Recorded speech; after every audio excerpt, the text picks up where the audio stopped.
तो बाबा साहब ने बड़ा दुखी मन से कहा कि जो लोग सो रहे हैं उनका समाज जागा हुआ है और खुशहाल है। मैं जाग रहा हूं क्योंकि मेरा समाज सोया हुआ है। मेरे समाज के साथ जो अत्याचार हो रहे हैं मैं इसलिए जाग रहा हूं कि जिससे कि मेरा समाज भी आगे बढ़े और सभी का सब सम्मान पाए।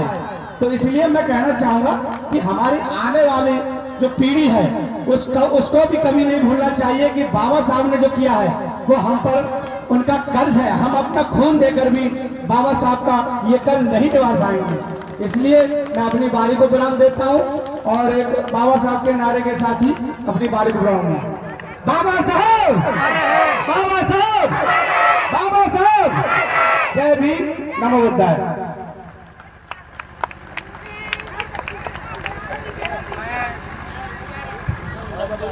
मैं अगली कड़ी में भाई श्री ओमवीर जी को आमंत्रित करना चाहूँगा।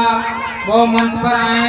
रायपुर धीरपुर के प्रधान जी श्री ओमवीर कश्यप जी और भाई अंशुल जी ने बहुत ही गागर में सागर भरते हुए उम्दा विचारों से हम सभी को अभिभूत किया, अनुग्रहित किया।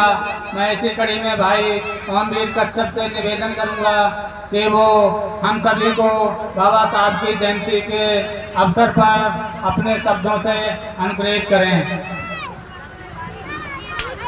बाबा साहब, बाबा साहब, बाबा साहब। सबसे पहले तो उन लोगों को हम धन्यवाद देना चाहेंगे जिनने इतना बड़ा आयोजन किया है हमारे भाई लोगों की जयंती के अवसर पर। हमारे साथ चलकर आए हमारे चाचा जी हेमचंद गौतम जी प्रधान मंगोला, अंशुल भाई दाता है और हमारे गाँव के सभी भाई होंगे।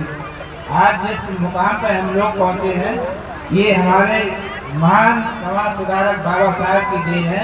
जो हम यहाँ पर बैठे हुए सभी लोग, वोट का सारा अधिकार जो है बाबा साहब की बदौलत से ही है। इसलिए हमें सभी अपने बच्चों को पढ़ाना लिखाना चाहिए और बाबा साहब की बात मानकर उनके आदर्शों पर चलना चाहिए। जय भीम, जय भारत। बहुत ही धन्यवाद भाई प्रधान जी श्री ओमदेव कश्यप जी।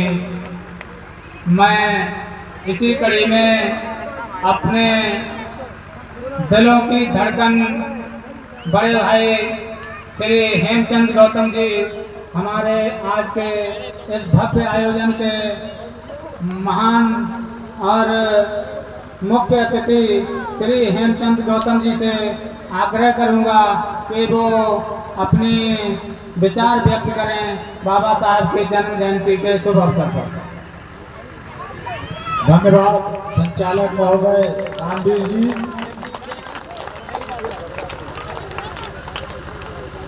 सबसे पहले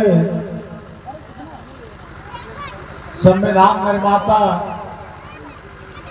परम पूज्य बाबा साहब डॉक्टर भीमराव अम्बेडकर साहब की इस जयंती के शुभ अवसर पर उनको नमन करते हुए और आप सब लोगों को बहुत बहुत बधाई और शुभकामनाएं देते हुए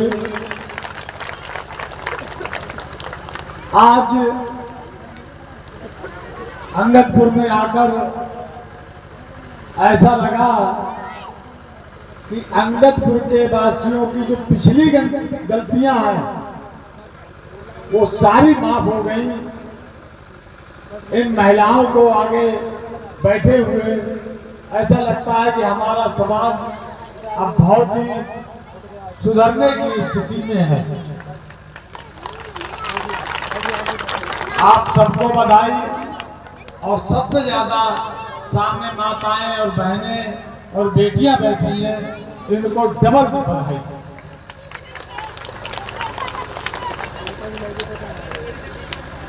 बाबा साहब को नमन करते हुए आरक्षण के जनक छत्रपति साहू जी महाराज को नमन करते हुए महान समाज सुधारक शिक्षा के जगत महात्मा ज्योतिराव फुले को नमन करते हुए राजनीतिक चेतना जगाने वाले हम सबके मसीहा मानवर काशीराम साहब को नमन करते हुए आज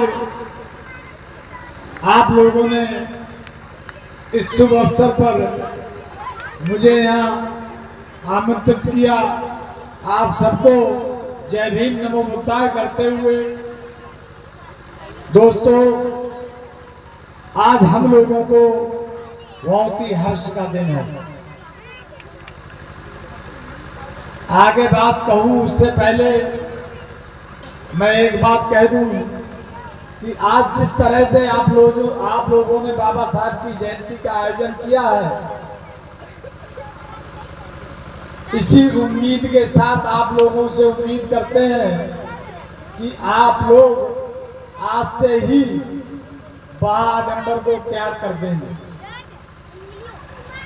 बाबा साहब के बारे में बात के बताएंगे आपको। सन 80 में मैं हाई स्कूल में पढ़ता था,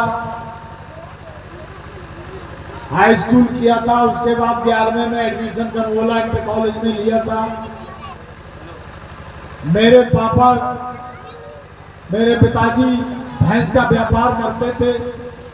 मूसा झाड़ से ट्रक में लाद कर भैंसे ला रहे थे। आषाढ़ी का दिन था, जो आप लोग पूजा अर्चना करते हैं आषाढ़ी के दिन पर। सराय पर उनका एक्सीडेंट एक शीशम के पेड़ से हो गया। उनका पैर टूट गया और हड्डी अलग हो गई। उनका हमने करीब 7 साल इलाज कराया, तब कई वो सही हुए। तो हम घर पर पढ़कर आए, सुनने को मिला कि तुम्हारे पिताजी का एक्सीडेंट हो गया है और वो बदायूं अस्पताल में भर्ती हैं। माताजी हमारी वो आषाढ़ी की पूजा कर रही थी।